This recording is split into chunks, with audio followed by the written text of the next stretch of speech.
जय श्रीमनारायण। राधे राधे। आप सभी भक्तों पर भगवान श्री कृष्ण की कृपा हमेशा बरसती रहे। इन्हीं शुभ मंगल कामनाओं के साथ आज की कथा शुरू करते हैं। प्रिय भक्तों, अब तक हमने श्रवण किया था कार्तिक मास महात्म्य कथा अध्याय 6। आज उससे आगे की कथा श्रवण करेंगे।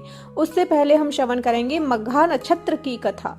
प्रिय भक्तों, मघा नक्षत्र की कथा और इसका धार्मिक महत्व हिंदू धर्म में बहुत ही महत्वपूर्ण है। यह नक्षत्र न केवल खगोलीय दृष्टि से बल्कि धार्मिक दृष्टिकोण से भी अत्यधिक सम्मानित है। मघा नक्षत्र का संबंध विशेष रूप से पितृ कार्य और महानता से है। इसके नाम के पीछे एक प्राचीन कथा है जो न केवल नक्षत्रों के महत्व को बतलाती है बल्कि यह भी दर्शाती है कि अच्छे कर्मों और तपस्या के द्वारा व्यक्ति को कैसे महानता और प्रसिद्धि प्राप्त होती है। आइए कथा को विस्तार से श्रवण करते हैं। प्रिय भक्तों, मघा नक्षत्र का नाम मघ नामक एक ब्राह्मण के नाम पर पड़ा है। यह ब्राह्मण अपनी तपस्या, साधना और भगवान विष्णु के प्रति अपनी भक्ति के लिए प्रसिद्ध थे। उनकी एक विशेष कथा है जिसे जानने से मघा नक्षत्र के महत्व का वास्तविक आभास होता है। प्राचीन काल में एक छोटे से गांव में एक ब्राह्मण निवास करता था जिनका नाम मघ था। मघ ब्राह्मण बहुत धार्मिक और तपस्वी थे। उनका जीवन तपस्या और साधना से भरा हुआ था। वह प्रतिदिन भगवान विष्णु की पूजा करते और नियमित रूप से उपवासी रहते हुए ध्यान साधना में रत रहते थे। मघ ब्राह्मण का यह तप बहुत ही कठोर था और भगवान विष्णु उनकी भक्ति से अत्यंत प्रसन्न हुए।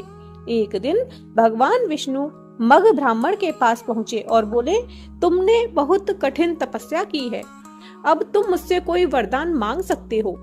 मघ ब्राह्मण ने विनम्रता से भगवान से कहा कि हे भगवान, मैं अपनी पूरी जिंदगी इस उद्देश्य से तप कर रहा हूँ कि मेरे पितर सुखी हों, उनका उद्धार हो और मेरे नाम से लोग पुण्य कार्य करें। मैं चाहता हूँ कि मेरा नाम और पुण्य कर्म हमेशा याद रखे जाएं।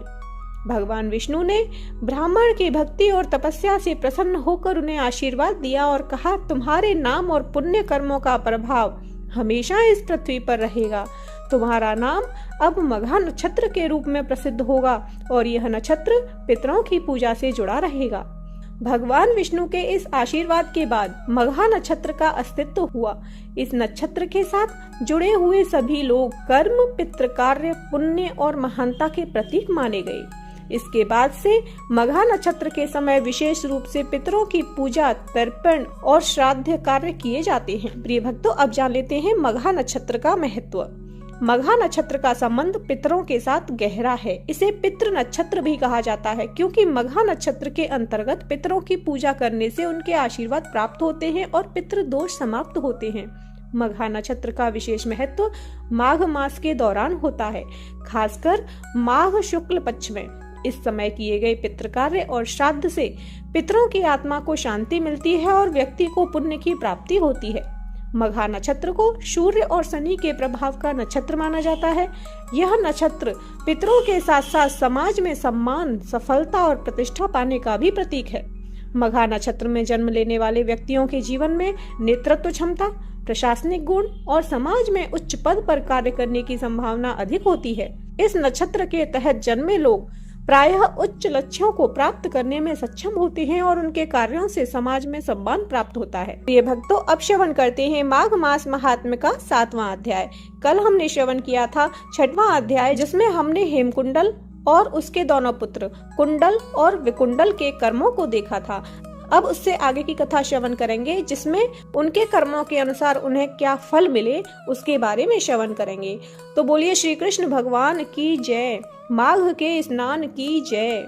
चित्रगुप्त ने उन दोनों के कर्मों की आलोचना करके दूतों से कहा कि बड़े भाई कुंडल को घोर नरक में डालो और दूसरे भाई विकुंडल को स्वर्ग में ले जाओ जहां उत्तम भोग हैं। तब एक दूत तो कुंडल को नरक में फेंकने के लिए ले गया और दूसरा दूत बड़ी नम्रता से कहने लगा कि हे विकुंडल, तुम चलो, अच्छे कर्मों से स्वर्ग को प्राप्त होकर अनेक प्रकार के भोगों को भोगो। तब विकुंडल बड़े विस्मय के साथ मन में संशय धारकर दूत से कहने लगा कि हे यमदूत, मेरे मन में बड़ी भारी शंका उत्पन्न हो गई है, अतएव मैं तुमसे कुछ पूछता हूँ, कृपा करके मेरे प्रश्नों का उत्तर दो। हम दोनों भाई एक ही कुल में उत्पन्न हुए, एक जैसे ही कर्म करते रहे, दोनों भाइयों ने कभी कोई शुभ कार्य नहीं किया, फिर एक को नरक क्यों और दूसरे को स्वर्ग किस कारण प्राप्त हुआ? मैं अपने स्वर्ग में आने का कोई कारण नहीं देखता। तब यमदूत कहने लगा कि हे विकुंडल, माता पिता, पुत्र, पत्नी, भाई, बहन से सब संबंध जन्म के कारण होते हैं और जन्म कर्म को भोगने के लिए ही प्राप्त होता है। जिस प्रकार एक वृक्ष पर अनेक पक्षियों का आगमन होता है, उसी तरह इस संसार में पुत्र, भाई, माता पिता का भी संगम होता है। इनमें से जो जैसे जैसे कर्म करता है वैसे वैसे ही फल भोगता है। तुम्हारा भाई अपने पाप कर्मों से नरक में गया, तुम अपने पुण्य कर्म के कारण स्वर्ग में जा रहे हो। तब विकुंडल ने आश्चर्य से पूछा कि मैंने तो आजन्म कोई धर्म का कार्य ही नहीं किया, सदैव पापों में ही लगा रहा। मैं अपने पुण्य के कर्म को नहीं जानता। यदि तुम मेरे पुण्य के कर्म को जानते हो तो कृपा करके बतलाइए। तब देवदूत कहने लगा कि मैं सब प्राणियों को भली भांति जानता हूँ, तुम नहीं जानते। सुनो, हरिमित्र का पुत्र सुमित्र नाम का ब्राह्मण था, जिसका आश्रम यमुना नदी के दक्षिणोत्तर दिशा में था। उसके साथ जंगल में ही तुम्हारी मित्रता हो गई और उसके साथ तुमने 2 बार माघ मास में श्री यमुना जी में स्नान किया था। पहली बार स्नान करने से तुम्हारी सब पाप नष्ट हो गए और दूसरी बार स्नान करने से तुमको स्वर्ग प्राप्त हुआ। सो हे वैश्यवर, तुमने 2 बार माघ मास में स्नान किया, इसी के पुण्य के फल से तुमको स्वर्ग प्राप्त हुआ और तुम्हारा भाई नरक को प्राप्त हुआ। दत्तात्रेय जी कहने लगे कि इस प्रकार वह भाई के दुखों से अति दुखित होकर नम्रता पूर्वक मीठे वचनों से दूत से कहने लगा कि हे दूतो, सज्जन पुरुषों के साथ 7 पग चलने से मित्रता हो जाती है और यह कल्याणकारी होती है। मित्र, प्रेम की चिंता न करते हुए तुम मुझको इतना बताने की कृपा करो कि कौन से कर्म से मनुष्य यमलोक को प्राप्त नहीं होता, क्योंकि तुम सर्वज्ञ हो।